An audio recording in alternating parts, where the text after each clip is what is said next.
Okay, we're on to the last segment of the chapter entitled Sex, Economy, Freedom, and Community by Wendell Berry in the book by the same title. And so this section, as I said before, is pretty short, but in it he takes on a couple of ideas that have become sort of sacrosanct in American society: pluralism and tolerance. Now, he's not going to want to abolish either one of them, but he takes issue with what people think they are, and whether they are properly conceived. So he starts out by saying, if the word community is to mean or amount to anything, it must refer to a place in its natural integrity and its people. It must refer to a placed people. So we have to remember that, because you can easily lose track of Berry's main point if you don't remember that one point that he makes at the very beginning, that community for him has to be partly about place. So many of the entities that we call communities now, because you have to admit that word is bandied about a lot, are not about where you live, what patch of ground you occupy, but they're about a shared quality that people have, or they're about maybe a shared interest or lifestyle or something like that. And the reason why we've started to use community in this new way, unmoored from place, is because we are in such a transient society. People move all the time.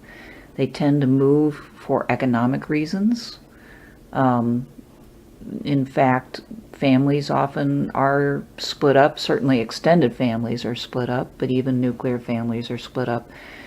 Often by the need for the two parents to work in different places.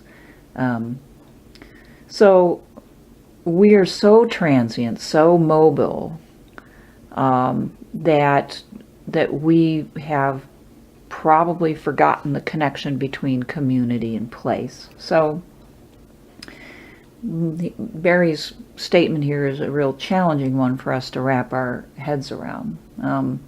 He furthermore says that for it to be a community, it needs to be a people locally placed and not too numerous to have a common knowledge of themselves and of their place.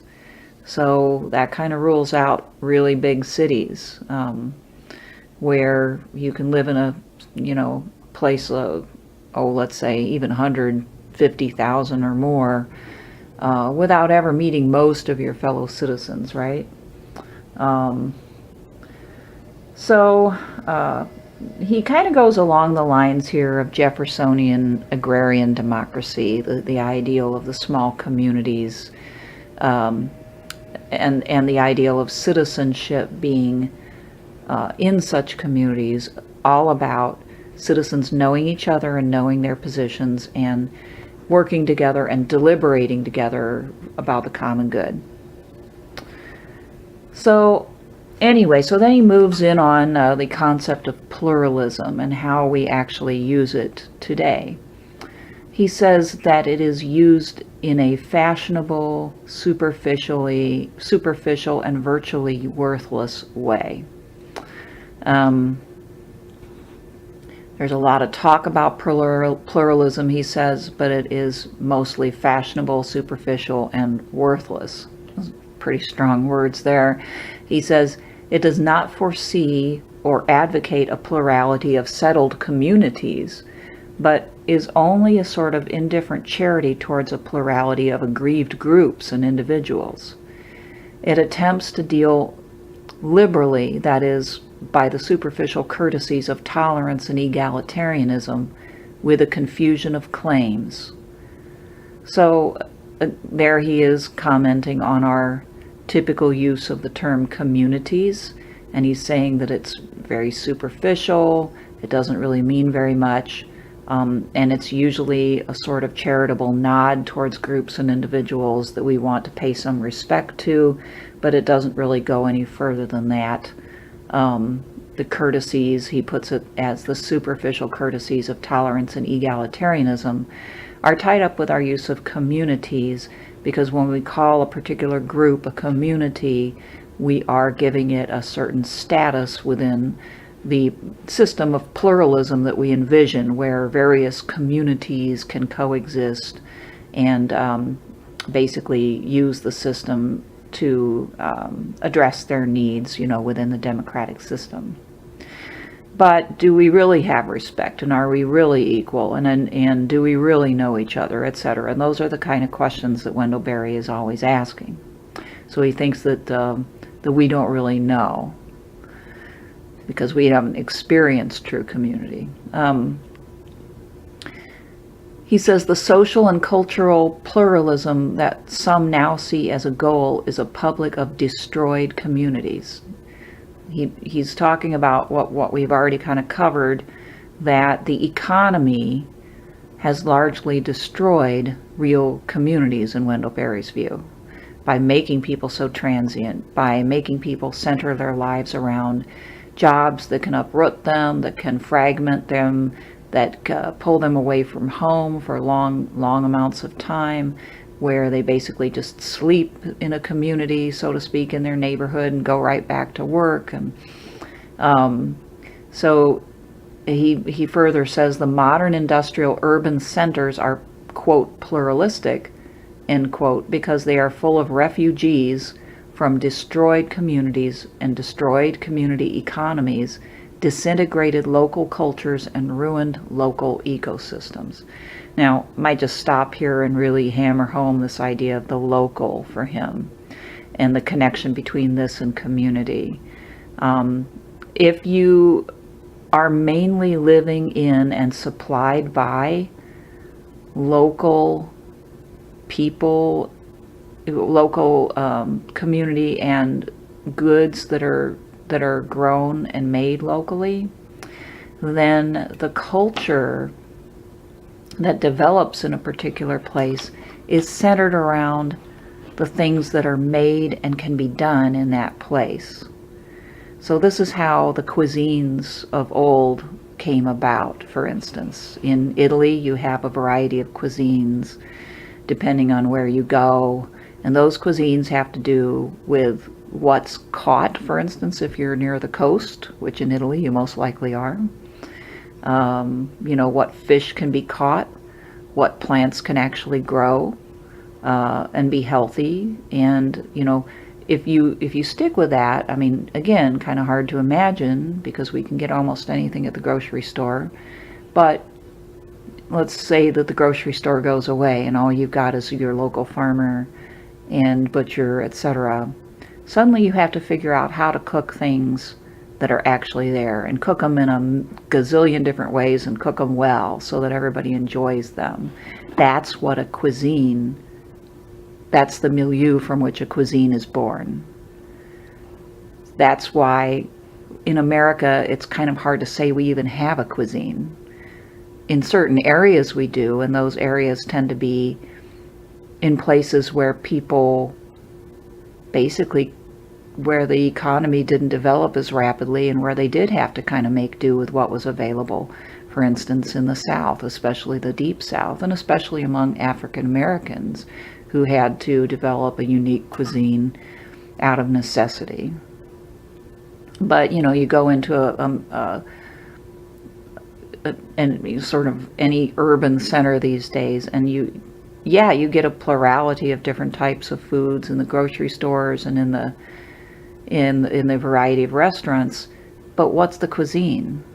Anyway, that's just one example, and not even maybe the best one. But from the soil, you might say, come certain plants, come certain, in fact, things that you can do. For instance, if you've never seen snow, well then you're not going to be skiing, you're not going to be sledding, you're not going to be doing a number of things that people learn to do if they live around snow. and that all that changes your habits and your preferences. So you begin to see how real culture has come into being organically without any real conscious thought. This is absent in a modern pluralistic society.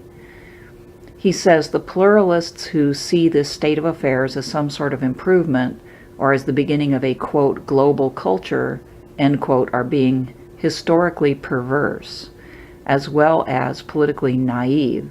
They wish to regard liberally and tolerantly the diverse, sometimes competing claims and complaints of a rootless society, and yet they continue to tolerate also the ideals and goals of the industrialism that caused the uprooting. All right. So I have a note here that says, whoa, I better read this then. Let's see, I'm on bottom of page 169. He says, when these cultures again attempt self-defense, okay, when they again assert the inseparability of culture and place, they are opposed by this pluralistic society as self-righteously as ever. The tolerance of this sort of pluralism extends always to the uprooted and passive, never to the rooted and active. You know, I think of the Native Americans in South Dakota that tried to stop that Keystone Pipeline from coming through their land.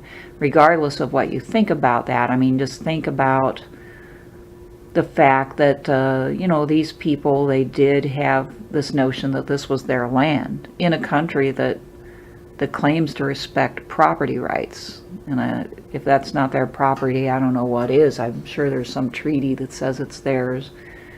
And the way they saw it was that something shouldn't be done to their land that they didn't approve of.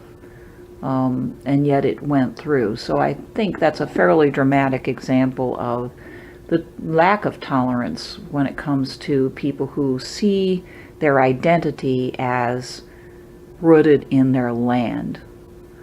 Because in that case, the larger society says, well, wait a minute, everybody else's self-interest contradicts yours. And of course, we've seen this in my own hometown with small business people that have been uprooted by the use of economically motivated eminent domain laws and been replaced with Bed Bath & Beyond or other stores like that, who bring in that global universal culture as opposed to the culture of the place.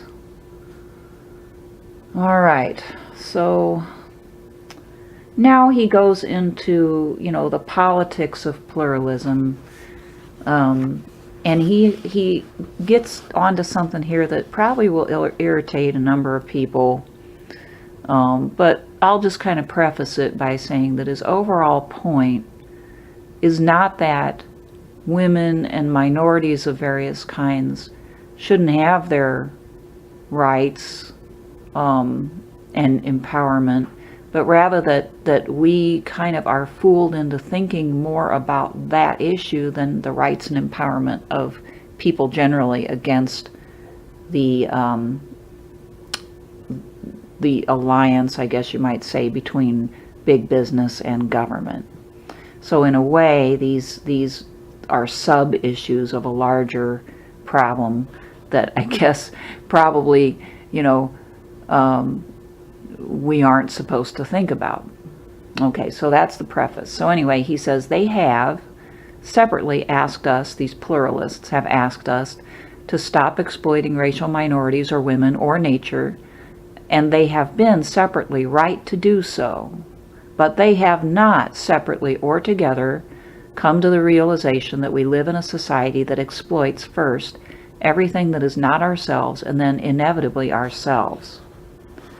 So that's just a really fundamental Wendell Berry point, is that we look this way and we look that way and we look at this specific or that specific case of people not being brought in to the larger system.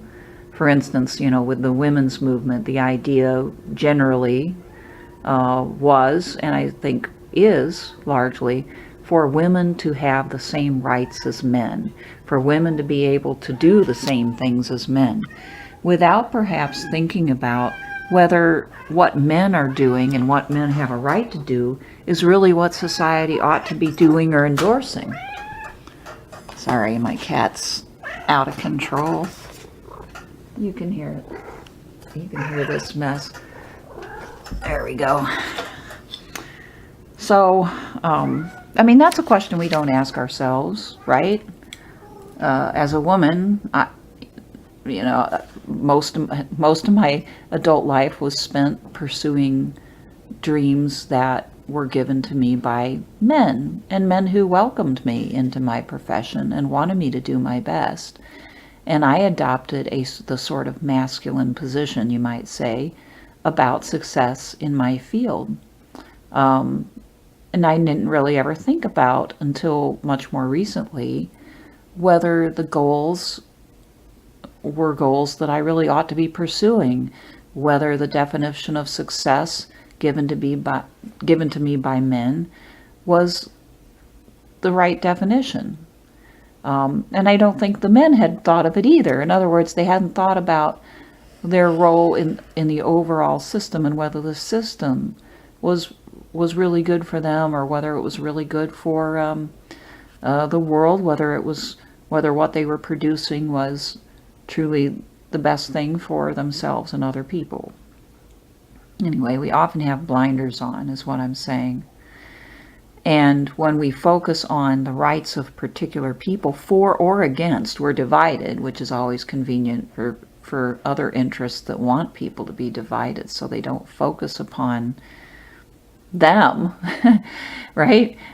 If we are for or against particular groups' rights and identity and so on and so forth, we may not notice that the overall system is in some sense exploiting us all or damaging us all, if you want to use less strident terms, that it's harmful to us all, and that it has all of us playing a certain game, which may not be the only game to play. All right, so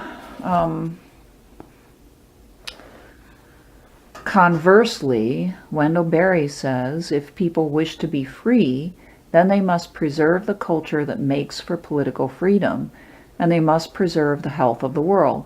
That again gets back to the Jeffersonian ideal that if you come from a strong and healthy community, can you be a true citizen? You have a source for your freedom in your independence. See, remember in previous sections he's pointed out how dependent we really are on a system that's far beyond our control, where we can't hardly feed ourselves, or how could we find fuel for ourselves, or how could we clothe ourselves, and not by ourselves, I don't mean as individuals, but the people who you can cooperate with around you, If we have nothing, no ability to do that, in what sense are we independent? In what sense can we then be a real independent citizen who can think beyond making sure that those goods that we've become incredibly dependent upon keep coming? It's a great insecurity. I was thinking the other day, I wonder what it would cost to put up solar panels. So I started to look into it. Believe me, I have a point here. And I started to think about it. I haven't done very much research, but I immediately thought, maybe it's because of Wendell Berry, I wonder if I could, survive a power outage for a few days. I wonder if there's a system where you can store the electricity in a battery.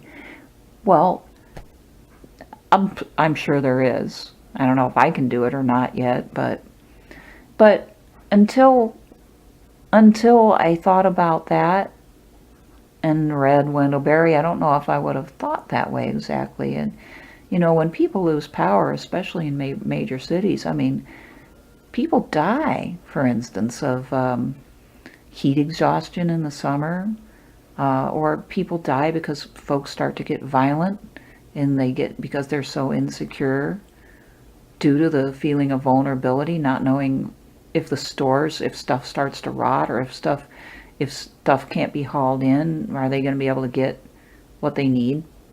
Anyway, so there's something to this notion that if you have a stronger community where people will help each other and they have resources, they have some knowledge, some ability to use what is right around them to do these basic things for themselves and each other, feeding, fuel, okay? That would make a person more independent. And then if you're more independent minded, then you will, I guess the reasoning goes, act more as a free citizen and think beyond just, am I going to have enough money or whatever to be able to keep the lights on? But, what's good for the community? All right, next, Berry says, there is an instantly practical question that any person and any group seriously interested in freedom must ask. Can land and people be preserved anywhere by means of a culture that is, in the usual sense, pluralistic? He says, a culture capable of preserving land and people can be made only within a relatively stable and enduring relationship between a local people and its place. Community cultures made in this way would necessarily differ, and sometimes radically so, from one place to another, because places differ. This is the true and necessary pluralism. There can, I think, be no national policy of pluralism or multiculturalism, but only these pluralities of local cultures. And furthermore, just to kind of emphasize the points we've already made, he says, so long as we try to think of ourselves as African Americans or European Americans or Asian Americans, we will never settle anywhere. Okay? Again, easy to misconstrue, because he's not necessarily saying that, there's no value to the idea of identification with race, although European American doesn't quite cut it, does it? Neither does Asian, for that matter, or African. See what I mean? There's lots of these subcultures, right? These larger terms don't mean much, really. And that's his point. They don't mean much. But as long as we identify with being a white or a black or an Asian or European American, African American, Asian American, we are staying at that superficial level of identity where we don't get anything from it other than either a sort of amorphous sense of pride or angst, depending upon our position. We've already talked about some of the dangers of the small community and the idea of strong local culture, but it's always important to keep that in mind. So towards the end of this little piece, he says that there should be peace, commerce, and biological and cultural outcrosses among local cultures is obviously desirable and probably necessary as well. So there he kind of gives you a little vision of what a truly pluralistic, I don't even know if I want to use that term, but the type of society that he would wish for a country like America would have many strong local cultures where people could work together, supply a lot of their needs, not all, and then would be able to actually trade and visit back and forth as well amongst them. Peace, commerce, biological and cultural outcrosses.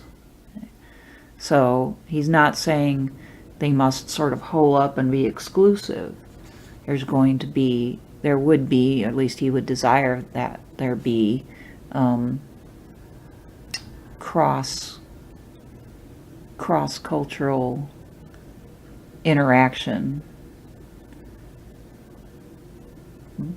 but that people would stay rooted in place. The type of cross-cultural interaction we have now is where people are sort of jammed wherever it is that the economy tells them to go, and then they have to figure out how to find somebody wherever they're at that can understand them, whether it's an interest group or their racial group or whatever it may be. So they're sort of forced to mash themselves together with whatever happens to be there that they can find. We tend to sort of glorify the person who travels, who goes this way and that way, who's been everywhere, and to think that the person who, generally speaking, stays put is kind of a rube and is almost weird at this point in time, to prefer to stay in one place rather than to go, rather to have worked in many different places, or at least vacationed and traveled in many different places. To choose to be rooted and to not go is considered kind of unsophisticated.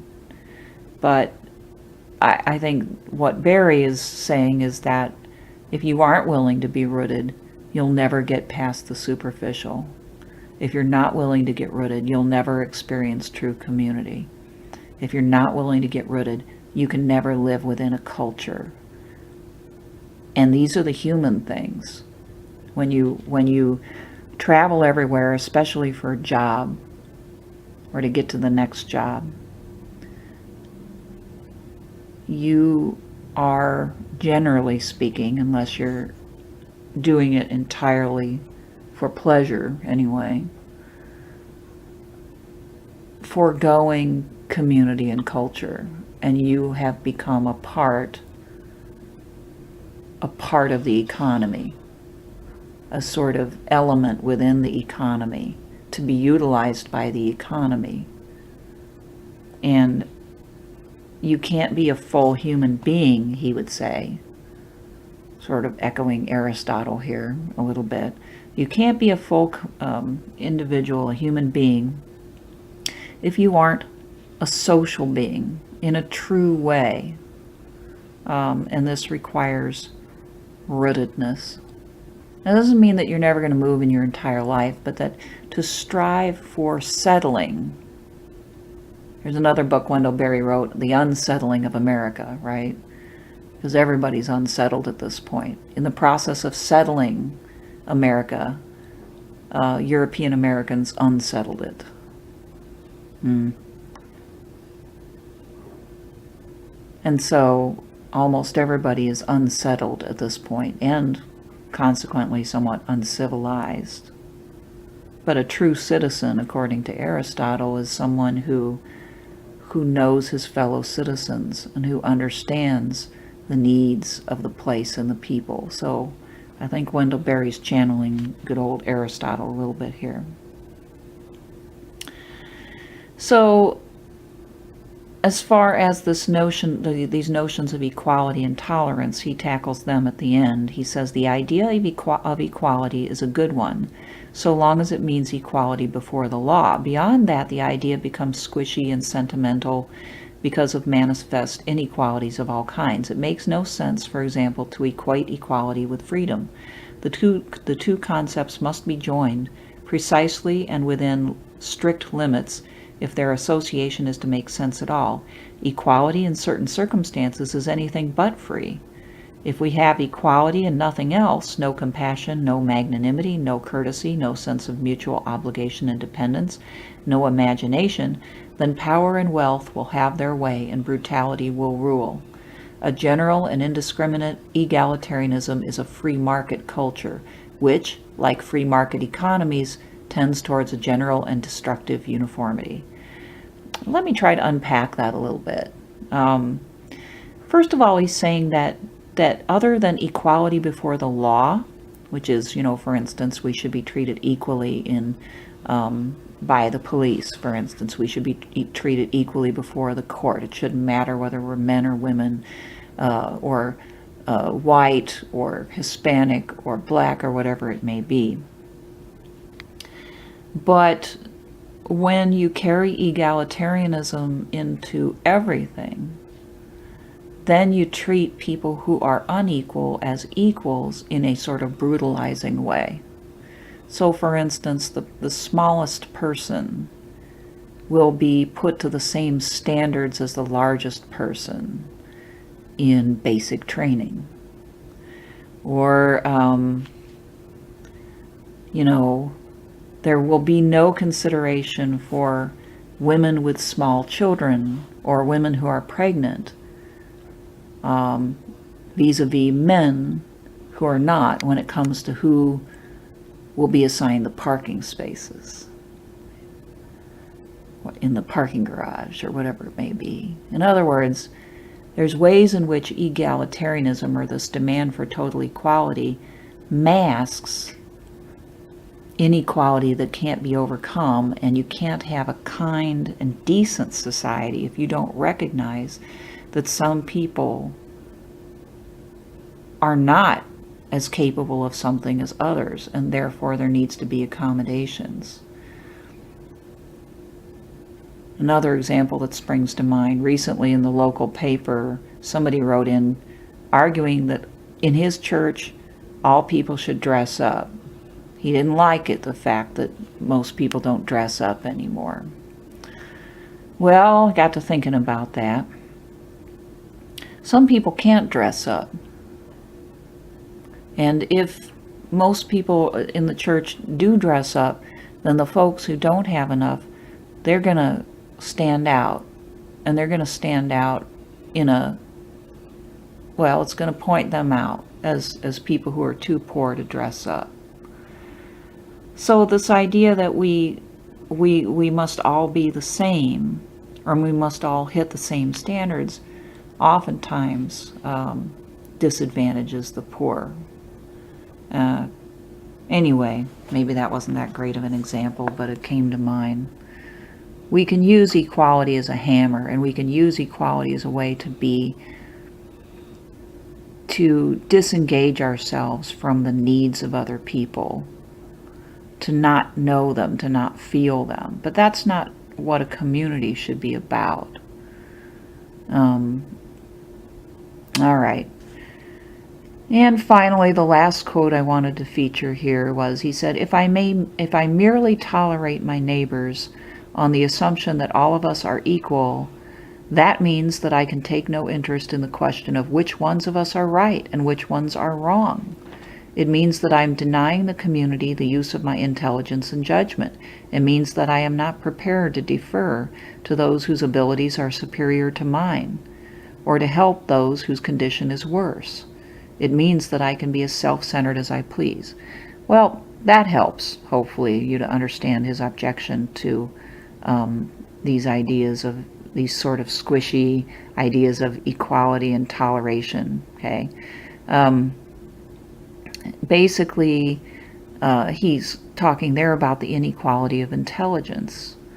If everybody must be thought of as equal, then he can't defer to those who know more than he does about a particular subject matter. And nobody wants to be told that they're wrong, or that maybe they need to listen to somebody who has more expertise.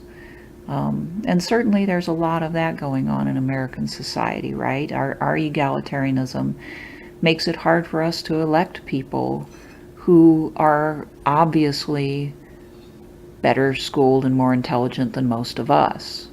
We tend to like to elect people who are, in effect, not as smart as we are, or at least act like they're not. People that we can imagine having a beer with because they won't intimidate us too much, or some such notion as that. And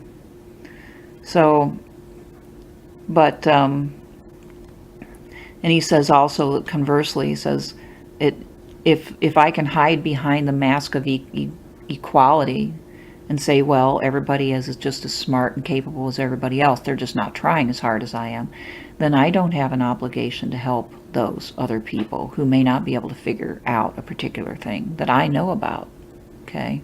So, well, they're just not smart enough. They just haven't worked hard enough. They aren't educated enough, right? But they could be. So, I know these are hard things to think about in the type of political culture that we have in the United States now.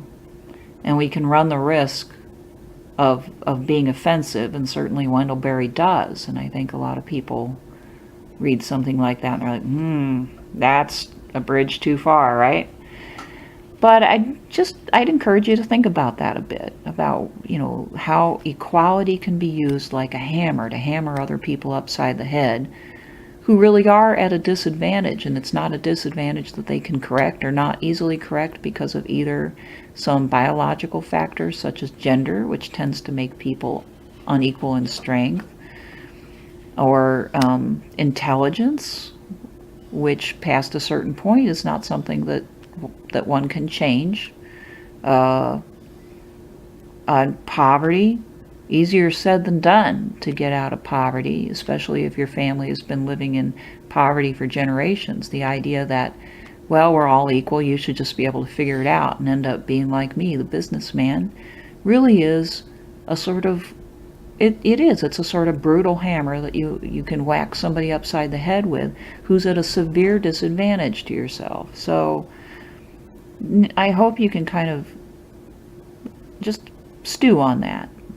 Because, in our society, we tend to think there's no downside to equality. There's never too much equality. And our mentalities are infused with this notion of egalitarianism. But Wendell Berry would say, well, it's a sort of easy way. It's a sort of superficial and easy way that has no reality. When we look around us, we see many inequalities. And the question is, what are we obliged to do about it? What are we obliged to do about it, especially if we're on the plus end of the inequality? What are we really obliged to do about that? And of course, for Berry, that also includes the Christian question. In particular, Christians, of which he is one, I'm sure he's saying, because he's said it in so many places, we need to think about what Christianity really demands when it comes to this issue of inequality. Should a Christian say, well, I did it, so should you? Or is a Christian supposed to think of obligation and responsibility towards those who, for whatever reason, are at a disadvantage? All right, so that's it for this chapter. I hope you enjoyed some of Wendell Berry's more unusual ideas. Bye.